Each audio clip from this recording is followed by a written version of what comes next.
Hi everyone.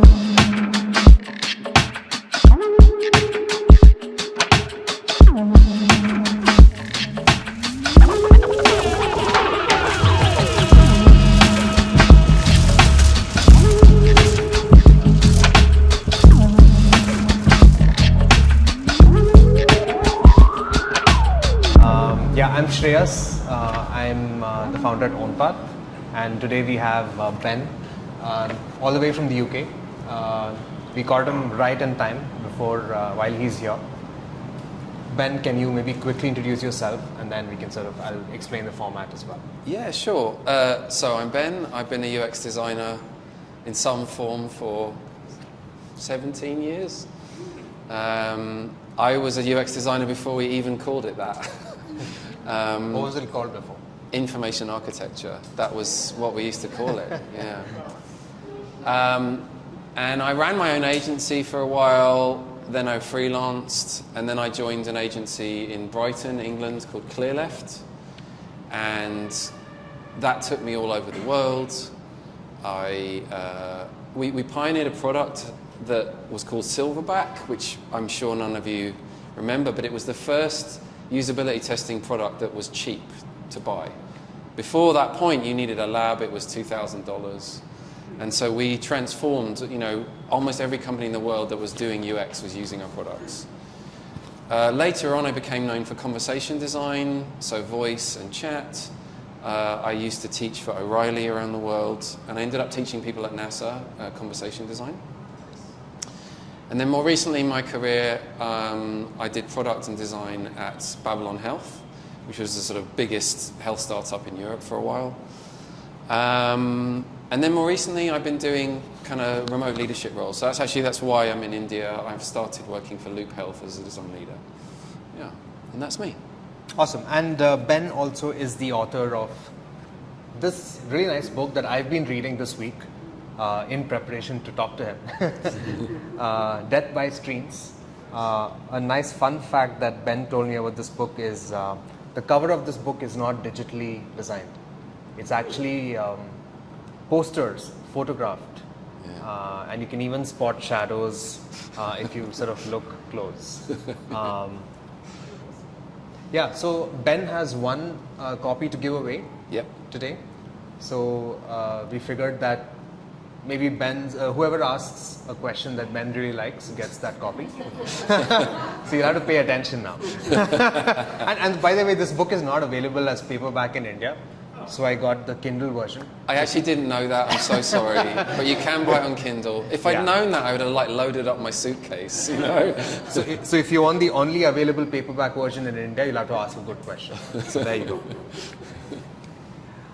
All right. So the format is fairly simple. I usually start off with a few questions, just to warm things up, and after that, we're going to open it up for you folks as well. Ben, I thought maybe I'll start off with this quote I really liked from your book. When we start our careers, many of us designers don't consider how important presenting will be to our success.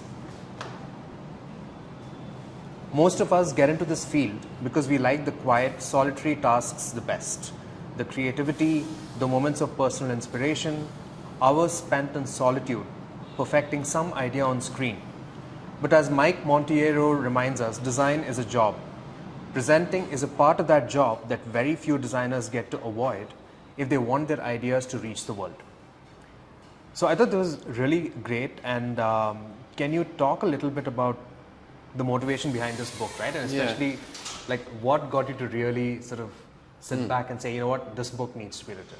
Yeah, I can tell you exactly what it was. I mentioned I started earlier in the early part of when UX was developing, and at that time UX was really only practiced by agencies.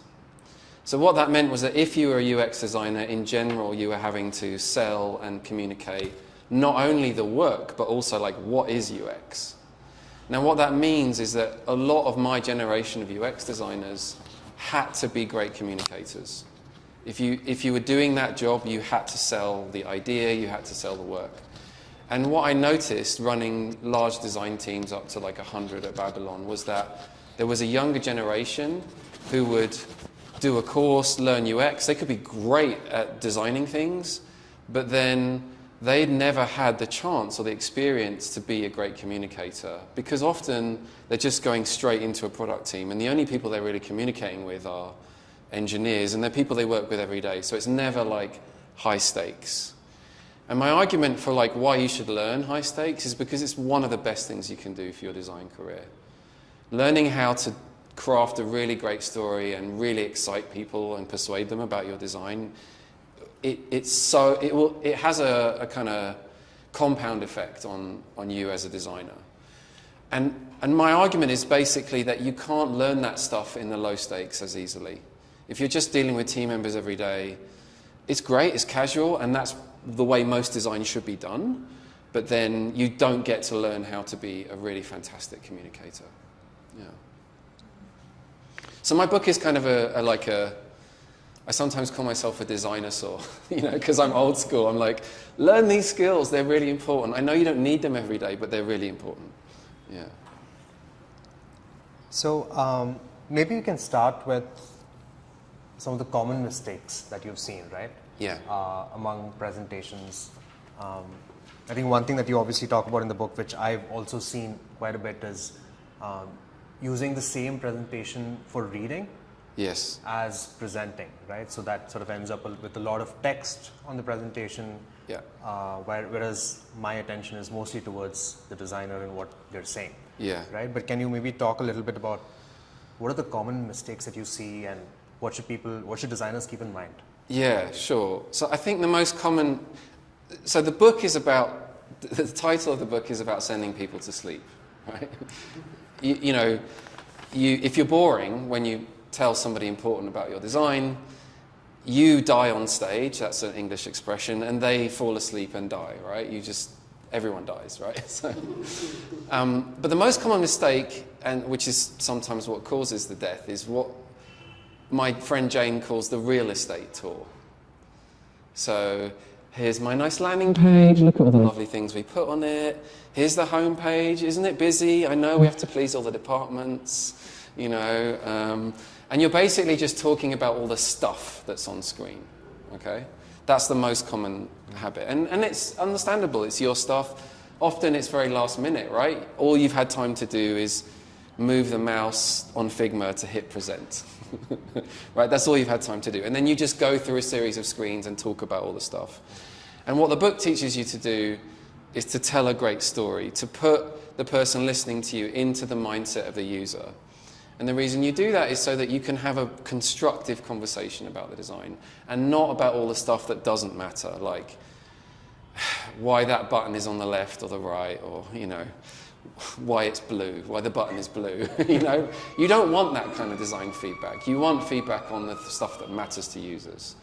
And so by telling a good story and engaging your audience, you can have a better conversation about your design. Yeah.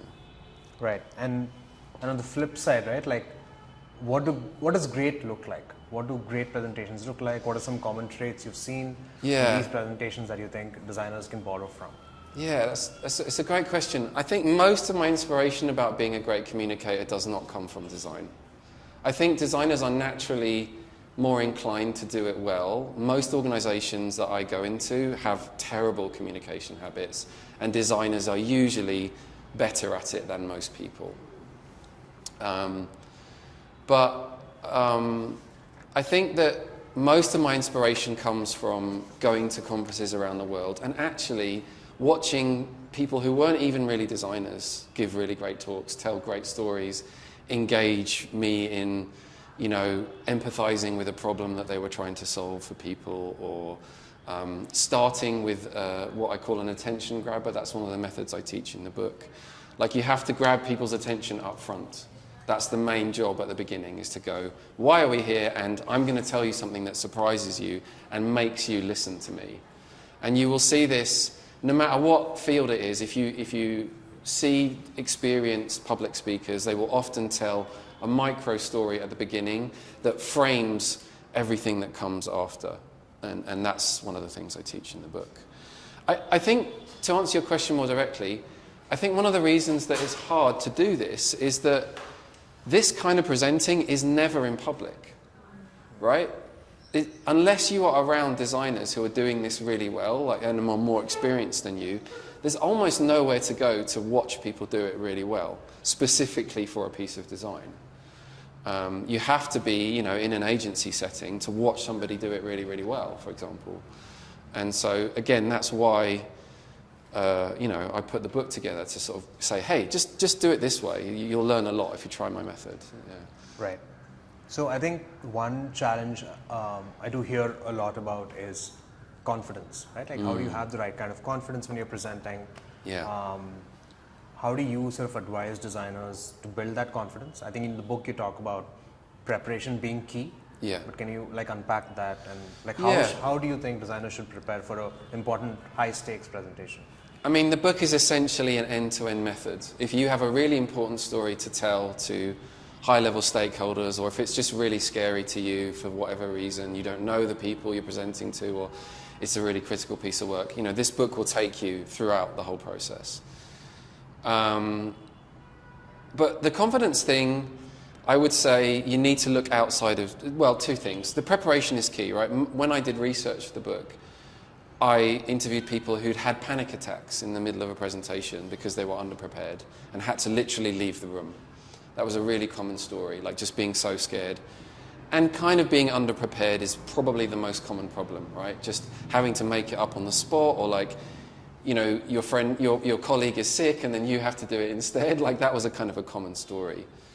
But specifically with regards to performance, there's some methods I teach in the book, but a lot of it is very common to looking outside of design, right? So in the West, I don't know if it even exists here, but improv, go and join an improv group. Like learn how to think on your feet and be comfortable in front of a group of people, just, making something up. Like being a kind of performer and learning these methods, just tell me, do you do theatre in Indian schools? Is that a thing? Yeah. Some? Okay, some. I asked that question in Japan and it's non-existent. No one is used to standing up in front of other people and performing something. So you have to look outside to build your muscles in this skill. And I was lucky to get a lot of that stuff elsewhere. Yeah. Right, and I think you've talked a lot about the tactics in the book, right? So for example, breath control and yes. The Nemawashi method about meetings before meetings. I love that, but maybe can you tell us about that? Yeah, so I think there's a lot of things I point to in the book that help with anxiety, if you struggle with performance anxiety, how do you deal with that? And then if you are dealing with a particularly scary or difficult bunch of stakeholders, the Japanese method of Nemawashi is very useful. So Nemawashi means... should I tell you the whole analogy? I'll try. It's when you move a tree in Japanese horticulture, right? If you move a tree, what you do is you take the soil from the place where you're moving it to, and then you put it where the tree is now, and you get the tree used to the new soil, and then you move the tree. So Nemawashi is meetings before meetings. So going and presenting to an individual stakeholder before the meeting where you present to everyone. Very boring, very time consuming, but what it means is that there's no surprises in the meeting. It's less scary for them, less scary for you. You know how they're going to react. In Japan, this is basically crossing a very, very difficult social line if there are any surprises in the meeting, because nobody wants to be embarrassed. You have to give people a chance to save face. And that's probably not true as much in India, but there will be certain characters, right? No surprises. Yeah. So I think part of that is also building relationships with these stakeholders, right? Because I think maybe it's a bit of a misconception that you also talk about in the book, which is your stakeholders want you to succeed. Yes. Right? It's as if this realization is not common. Yeah. But can you talk a little bit about that in terms of how it's not me versus them or us versus them? Yeah. But there are a lot of common goals that they really want designers to succeed. Yeah. And how we can use that to sort of build that rapport and yeah, make a absolutely. planned presentation. Yeah.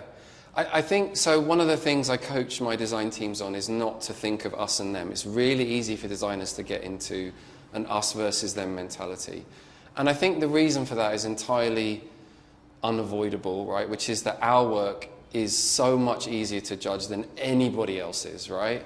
We don't tell people how to code. We don't tell CEOs how to CEO. They don't tell us how they do it, right? But everyone's got an opinion about design, and unfortunately, we have to show it to everyone.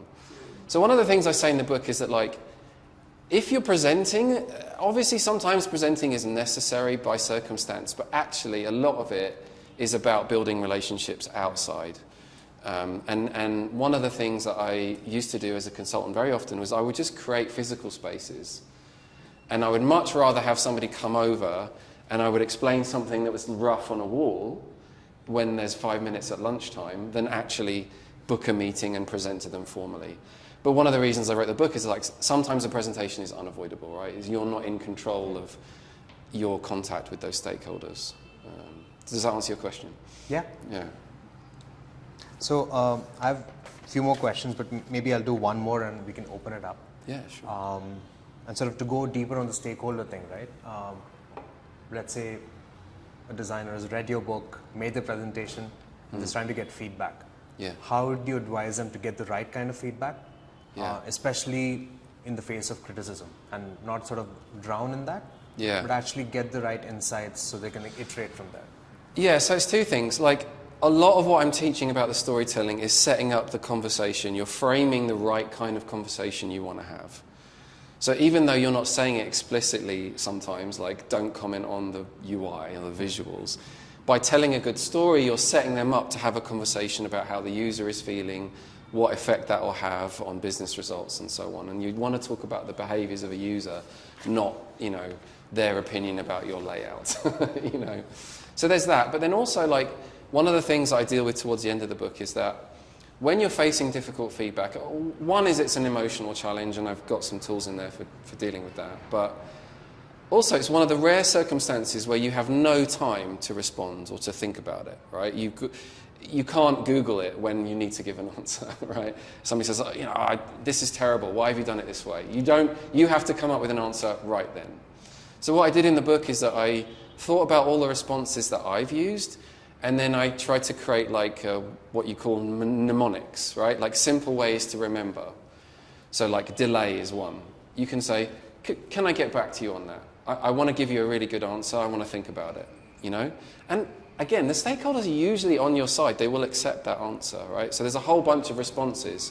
So you don't have to remember, or you don't have to come up with the perfect answer. You just need to remember the kind of responses. There's like 5 or 6 in the book where you're like, okay, I can respond this way.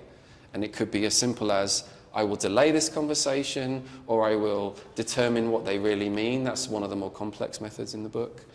But yeah, it's basically about understanding that you don't have to have all the answers. You just need to know, like, a sensible sounding response in that moment, you know?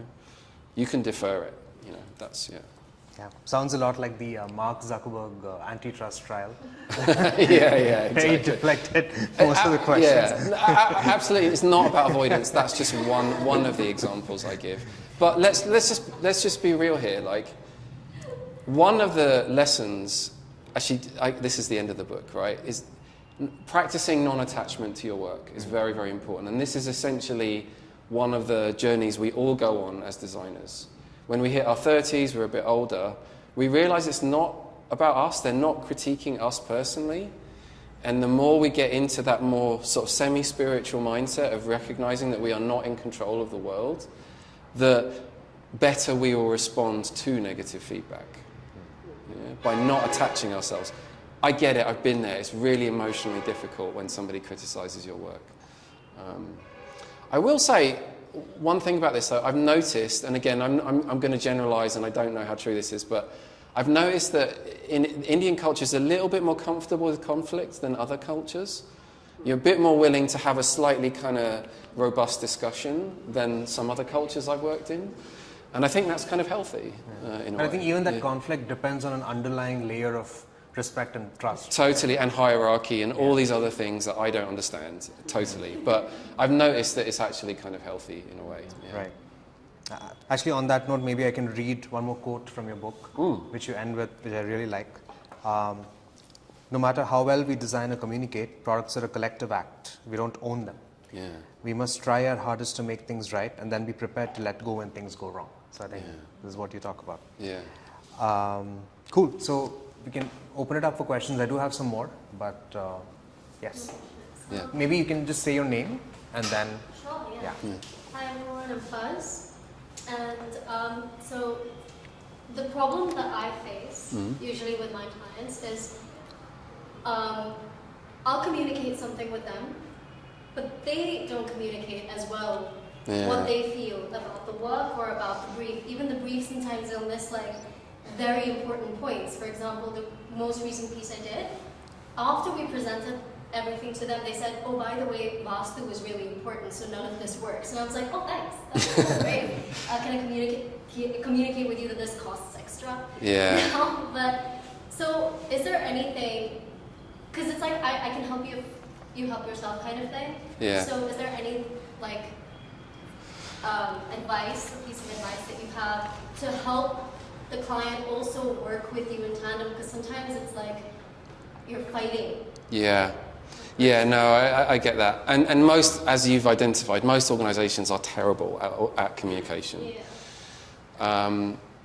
I think maybe you do some version of this, I don't know, but like structured early conversations, like briefs, like canvases, those kind of ways of facilitating the unknown unknowns out of them is probably the way I would tackle that. And I mean, quite recently, I've apologies at the back of the room. I've been thrust into a project where we didn't really have a very clear brief, and I actually wrote it and then checked it. Like I wrote it for them and then had a productive conversation back with them afterwards, because we got a few weeks in and we're like, this is kind of messy and unknown, and actually I just needed to clarify a few things. And it is extra work, and it feels like you shouldn't have to do it, that it's totally on them, but that is just the nature of the work we do. They're always going to miss things like this. And so the more structured, I guess, you can be and the more rigorous in saying no and structuring those early conversations. If you're running an agency, here's one of the things that we used to do. Fire your clients. Every now and again, say no. It's really important for your self-respect, because you should not be letting them fuck you around for the rest of your career. Sorry. Yeah.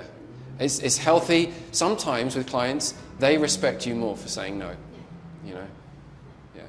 Sorry for swearing. We can edit it in post. Any more questions? I have one. I'll take a little longer route to get there. Just Sure. introduce yourself. Sure. This is Abhimanyu. Anything else in the introduction? That's it, right? Cool. All right. So I have done presentations which I felt were on topics that I really loved. And at the end of it, I realized that it ended up being very long, and I lost the audience at some point. Right. Since I've had that realization, I have understood the importance of storytelling, and I've started observing people that I feel are good storytellers. Yeah.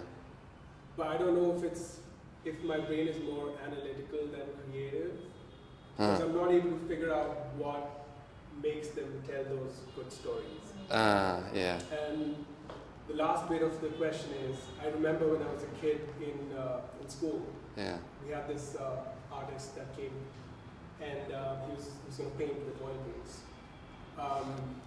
The way I recollect that right now is he took this one brush and he did like a streak of blue, then a streak of green, and the next thing I remember is this beautiful scenery on the canvas. I just don't know how he got there. Yeah. And somewhere I feel that he knew that he was going to get there, and Yeah. these are the steps that he had to take to get there. Yeah. So I guess the short version of the question is, how do I get better at storytelling? Yeah, okay. So my book gives you a framework for telling a good story and a few shortcuts, and indeed like a template structure. But I don't try to teach the art of storytelling in the book. It's important, but I'm not trying to like fundamentally. You go read somebody else's book, right? Like for that. But here's the thing I will say, like that first point is probably the mistake number one that designers make, right? Is saying too much. We want to say everything, we love our details, and we actually really just don't understand that we should be much, much more concise. Another cultural maybe, I don't know, but I've seen people in India struggle with this more than other cultures. I don't know how true that really is, but like I've noticed that detail is the way people like to make decisions. It's like, actually, no. Try to do the opposite if you can. So the one method I'll talk about that's from the book is very, very simple and dumb, but it's just outline horizontally. So if you think about it, almost all the tools we use, like bullet points, documents, they get us to think from top to bottom. Yeah? The problem with that is that you never see the shape of your story. So if you outline horizontally like this, it's much easier to see, okay, this is going to be engaging and that's not, and this is going on too long, and it also limits you, right? Because you can't go on horizontally forever. You can vertically. So you will see some of the very simple tricks I use to kind of teach you slightly better structure and structured storytelling in that regard. I've been focusing a lot more on that problem in my workshops and talks lately, more than I do in the book. So watch this space. Okay. Yeah. In fact, in Munich, last week I was in Munich, I did it with a room full of designers, and I got them all to relearn fundamental childhood things about being a good storyteller. Because we're all capable of it. We just kind of lose it along the way, you know? And so, like, let's practice that together in a room, perhaps here sometime. Yeah. Where do we find out about your workshops, by the way? Are those always interesting? We're going to be doing a workshop with him. Yeah. Yeah, stay in touch. Follow me. Anyone who wants to add me on LinkedIn, I'll be sort of talking about this stuff. Or this guy. Yeah. Great, thank you. More questions? The only paperback is on the line. Yeah. I have one question. Yeah. So you've also been working as a designer, lead teams across the years, right? And you've also been telling stories. So I'm sure you also have your process. So what makes it enjoyable for you to step away from being a designer and putting together this compelling presentation? I'm serious. There was a point in seniority for a lot of people where they realise they don't want to be the designer, the centre of the creativity anymore, that they want to watch other people shine and help them do that. And that's what I'm doing at Loop Health. That's why I'm doing this. I just got to a point where I'm like, all these things that seem obvious to me are not obvious to younger designers. And I just want to share it and see them do great things. Yeah.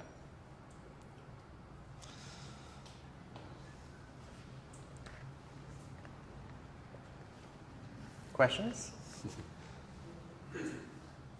Chandra has a question. I'm Chandra. I'm a product designer at an Indonesian on-demand services company called Gojek, so food delivery, ride-hailing, payments.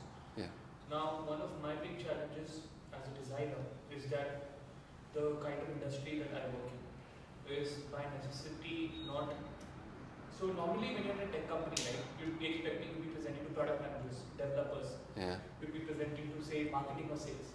But in my role, like some of my work ends up having impact on, say, ground-based operations teams or sales executives and stuff like that. Yeah. And what they care about and what they're looking for from my design is very different from like what I would care about or how I would think about the design that I created, right? And the story that I'm telling.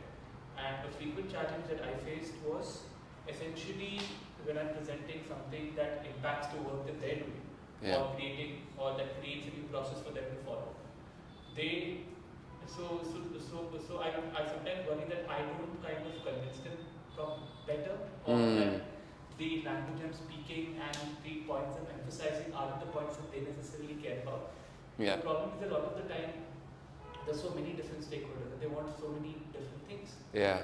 And just finding those points and I realized, and what I did was when I started preparing for meetings, trying to ensure that all the points I was presenting like hit what everybody might need. Yeah. But then I found that it like started taking a lot of time. Yeah. And like, do I just like accept that? Like, are there no shortcuts around this? Like, does it just get better with time? Like, what do you end up finding? It will get better with time as you learn to deal with them. But a few things I think are important in what you said. So one would be bringing them into the process before you're presenting the work as much as possible, so that they feel a sense of ownership. So that's number one. How you do that, obviously I don't know the context. The second is to be really rigid about the why. Every piece of work, every screen has to have a really tightly defined why. And usually there should only be one purpose for each screen. And I talk about this at the beginning of the structure. Chapter 3, I think it is like, here's an example structure for how you might structure a design presentation. Start with the why, right? Like, if you get them to agree that, like, not only why is this project exist or why does this piece of design exist, but why are we meeting now? Yeah, like, why are we agreeing, like, what you want out of this? No. Like, are we agreeing that this design does the job that I agreed with you 2 weeks ago, right? So don't even show them a design, just get them to agree to a why first. And if you center people around the why, then it becomes easier to say no to all the other crap. That would be my advice. Yeah. It's hard, but it does work. I mean, there's a little bit of nemawashi in that too, right? Going and doing the work with them first, so that when they first see the design, there's no surprises there. Yeah. Any more questions? I'm thinking of storytelling in a cross-cultural context. When again, right? So, for example, presenting to an American person, Yeah. they might have a very different way of studying or pitching their work. They focus on some aspects more than others. Yeah. And like, how do you develop that kind of cross-cultural competency or think that in general, this kind of culture before information in this way? That's really, really hard. Not easy, difficult, and especially remote. It's even harder to like develop rapport and relationships. That is hard. The one book that I would recommend about this is called The Culture Map by Erin Meyer. So she took a lot of the studies around how people in work communicate differently, and she just made it into a book that explains a lot of this really easily. So like cultures deal very differently with negative feedback or critique, you know. So like in Japan, direct critique is completely off the table. Like you will never hear it almost never hear it directly. Whereas if you're Dutch, like where my family are from, like they're going to hit you hard in the face. And America is what's called a low context culture. So they prefer directness specifically because it is an immigrant heavy culture, right? Because when you have lots of immigration, you don't have all of the cultural nuance. You can't share it with so many different cultures. So you have to be. This is why Americans kind of love just like ambition and directness. They're like, this is going to be great, and this is how I'm going to solve it. And they love soaking up the confidence, you know? So I'm not saying that you should model their behaviors, but you need to know what they will react negatively to or what they won't respond to in a way. Does that make sense? Yeah. All right, do we have more questions? I had one regarding feedback. Yeah. So usually when you're trying to present your work to the team, like say before this presentation, you kind of like say onboard them with the idea, like the approach that you want to take to a problem. Yeah. But while you're presenting your visuals, like since as mentioned, this is a very contextual thing, right? Like everyone has an opinion about design. Yeah. And we get feedback from all directions, right? Yeah. So how do we make sure what kind of feedback to incorporate? Because in that particular situation, personally, as you mentioned, like you need to separate yourself from the work. Yeah. Sadly, I'm not yet confident in that. So it just comes off as like you know, oh, okay, fair, I'll note that down, right? Yeah. But then while my time comes to kind of reiterate on the feedback, it's like say, hey, everyone says this so much, so how do I go forward from this, and how to choose, how to filter the feedback? Yeah. So one of the things I say in the book is that most people just want to be heard. Most of the time, they don't necessarily want you to action everything they've said. And if that is the case, then you need to start thinking differently about that relationship. If they are just expecting you to do all of their changes, something else needs to happen. It's not about the presentation. There needs to be a conversation where we say, look, we can't act on all of it. Design by committee doesn't work. It makes for a crappier design. There's a really brilliant comedian and actor who you've probably seen in movies, Bill Hader. He said, most negative feedback that you get, they are right that something is wrong, but they are giving you the wrong suggestion. So my advice to you is like, how can you sense if the feedback is worthwhile without taking their feedback literally. So you're constantly asking the question, okay, what is the problem they're really talking about? And do I need to act on it? Yes or no? Or maybe I can solve what they're talking about in a different way. The other less fun thing to talk about is motivation, particularly with engineering. Are they trying to make their lives easier? That's a really common one. Front-enders, engineers, like, can you make this simpler? Now, my answer to that is like, you can't build great products if you're always compromising for them. Some compromise is inevitable, but if you find yourself in a position where like they are just totally compromising your design all the time, then you need to have the conversation about that, not about specific pieces of design.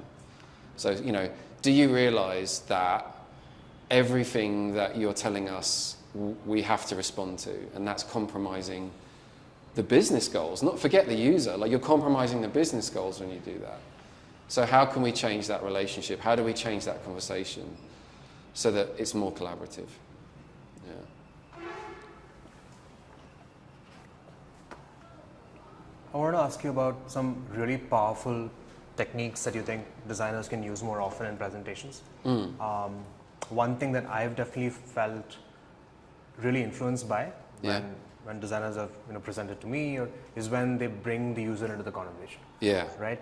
Maybe they've scheduled the interview with the user, so I'm also interviewing them.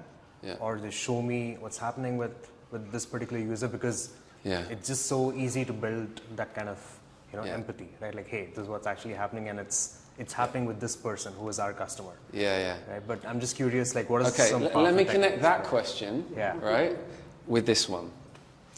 So storytelling, you might think, is directly telling a story, but it's not. It's about how you recontextualize information. That's really what it's about, so that it can be transmitted in a story-like fashion. So a few years ago, I was working on an Amazon Alexa skill, built by engineers and designed by engineers, and it was just too long. It should never really have been a voice product. It was just taking too long to do the questions and answers between Alexa and the user. So I got some users in, and I was like, okay, I have to just prove to them that this isn't really a worthwhile product. But I can't say that directly. Yeah, I can't do that. So here's what I did. One of the users that we tested with, she was noticeably impatient with the product. So she got out her nail file, she would sigh, she would roll her eyes. So here's what I did. I edited of the videos all of those moments together. And then when I explained to the engineers why this product was slow, they were all laughing about it.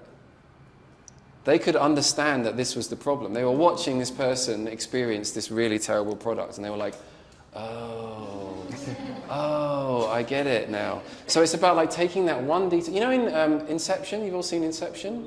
Right, this is a very common storytelling technique. You have like a symbol or a totem, right, which is the spinning top. Is this a dream or is this reality? Me doing that with the boredom, the body language of boredom, I just took this one detail that I noticed and I expanded it out, and that became the story. And so you have to find these moments where you bring the user into the conversation like that. It can be really powerful. One of the things I say in the book is that, like, if you happen to do a screen by screen presentation and you're telling a story, intercut each screen with a usability test where somebody uses that screen successfully. Because it just closes down the conversation. They can't argue with it. Look, here is somebody using it successfully, meeting that goal that I just agreed with you, Bam. And then they just can't argue with it. They're like, yeah, fine, great, okay, accepted, So absolutely. Have you seen them do that live, though? Like, actually, like, bring in a user to watch? Or is this like edited videos and things like that? Live as form of an interview. Yeah, okay, interesting. Yeah. I've done lots of interviews, but I've never like brought them into a sort of presentation context. That's cool. Yeah, it also reminds me of the usability, the focus groups in Silicon Valley, the TV show. Yeah. Yes. Yeah. All right, I think I'm mostly out of questions, so if there are any more questions, we can... Okay, there's one more. Yeah. Just please say your name. Yeah. Yeah. Hey, my name is Bala. I work with Ben. So Ben, I'm not going to constrain my question to just the book. Yeah. Taking a lead from the Alexa voice quiz that you referred. And Yeah. My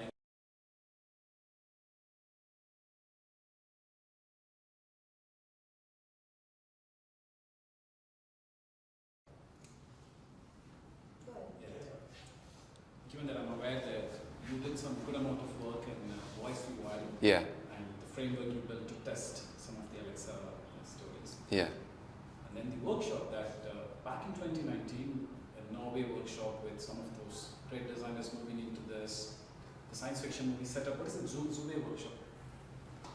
The place where you went and you had a 3-day lockdown and you were discussing the impact of AI.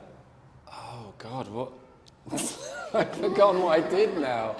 It's the Ex Machina studio. Oh, yes. Sorry, I was on a retreat discussing the future of AI. Back in 2019. 2019, Yeah. and the retreat was in a filming location, which was in a movie called Ex Machina. Yeah. Okay, so my question is this. Yeah. Okay, so you've been into this, the whole idea of, you've had experiences in building conversation UIs. Yeah. You've gone through that. Yeah. And you've thought about the impact of AI and it's thing back in 2019 when it is Yeah. a moment like where we are right now. Yeah. A good amount of the designers in my team feel threatened about with all the new capabilities where Right. mid-journey and other stuff. What's Yeah. that going to be doing Yeah. going forward? Where am I going to contribute? It's one side of it. Yeah. I want you to talk about it. Okay. And also a follow-up question, looking at it as an opportunity, how do designers prepare themselves for designing for AI as an opportunity? Just your thoughts on that. Oh, I know it's a long shot. that's a big question. Okay. Okay. So we have been here so many times in the past. These uncertain moments of how labour is going to change and how what we do. The main thing to recognise is that it's going to be okay, right? Like there will be change, we will have to respond to it, but we're not necessarily going to be out of jobs, right? I'm not sure that narrative is entirely correct. Usually what happens, something transforms our work. So interestingly, did you know that like when spreadsheets came along, lots of people who are doing that work manually thought, oh my God, my life is over, right? But that's not what happened. Just a new skill emerged in accountancy. And in fact, the number of jobs ended up increasing, So we've been in these moments before. I would say flip the fear on its head to designers and say, like, we have not cracked the paradigm of what AI means. If you look, and you can tell this because all the metaphors are bad. All the metaphors you see in press articles about AI, it's like a female robot android, right? Even that movie, Ex Machina, was doing that. These are bad metaphors. And the thing about new technology is we use old metaphors and then we figure out like what the real thing is. So our job as designers right now is to figure out what the real thing is. And that is a really rich opportunity. I'm working with basically 3 companies at the moment who are like going, what is that future interface? So beyond, conversation, right? Because we're now at a point where the LLMs will probably be able to generate interfaces on the fly. That doesn't mean that humans are out of the picture completely. It doesn't mean design goes away. It just moves design up a level. So embrace the paradigm shift is what I would say. And somebody said to me the other day in a meeting, well, if Apple solves this, like how the new AI interface works, we'll just copy them. And I was like, what if you solve it? Like, create space in your organizations to think really deeply. And this is not the kind of design that we're doing at the moment. It's very different, right? It's like asking fundamental questions about how we interact. Very few of us get the time to like think about that for years. But stuff is going to happen that will completely change the interface. And there's plenty of room to do that. Plenty of times, some small startup or some small thing cracked a problem and then suddenly we all start using it across the world. That's happened lots of times. So go forth and conquer the problem. Yeah. So, I'm Yoshika, and just to give you a little bit of context, so I work as a product designer in a startup. Yeah. And we're only a year in, so it's a really early stage startup.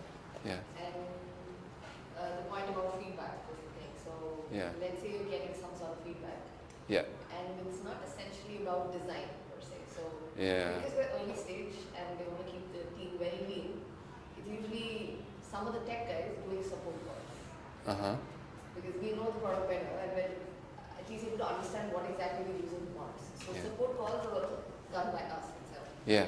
And when the tech team has such conversations, they come back with solutions Yes. and not the problem. Yeah. So how do I change that narrative for them to make them understand that design needs to come up with a solution? Yeah. Because I understand the user's perspective and Yeah. what exactly he wants, and not just like a quick fix. Yeah. So you're dealing with engineers who don't understand design. So effectively your job is not about dealing with that feedback, it's about educating them. So, can you explain the concept of the double diamond, right? So how do you get them to understand that if we do the first idea, we will miss the opportunity? We do, because that's always happening. Right. Because once they come with a solution, and I do that to them, Yeah. it's not always the right one. Because Yeah. they think it's going to work, but that's probably not always what the user is actually asking for. So what specifically do you tell, when they come to you with a solution, and you're like, okay, that might be right, but I need to go away and think about it, what do you say to them? That's probably exactly what I say to them. Yeah. That's exactly what I say to them. That's probably what they need, but I need to go think about it. But I never have the chance to actually think about it because so many things. Okay, so it's not necessarily, it's not just about educating them, it's that they want to move quickly. They don't want a discussion, right? So I think the thing there is about how fast you can come up with a few different solutions without giving them the perception that you're slowing down the process. So that's number one. And the second would be to understand the nature of different problems, right? There will be some where, okay, fine, I'll just do the dumb, quick thing. But there'll be others where you're like, whoa, hold on a minute. If we do that, that has a really negative effect on our product. And then so you don't want to say no to them every time. You want to be able to say, hey guys, I'm playing my ace card today. This is my big no. Pull out the big no and say, guys, this is an example of a problem. I'm not going to say this to you every time. This is an example of a problem where I genuinely need the time to think about it because it's that important to the product. So your job in this situation would be to identify when you really need to take the time to think about it because you can't do it every time. Yeah.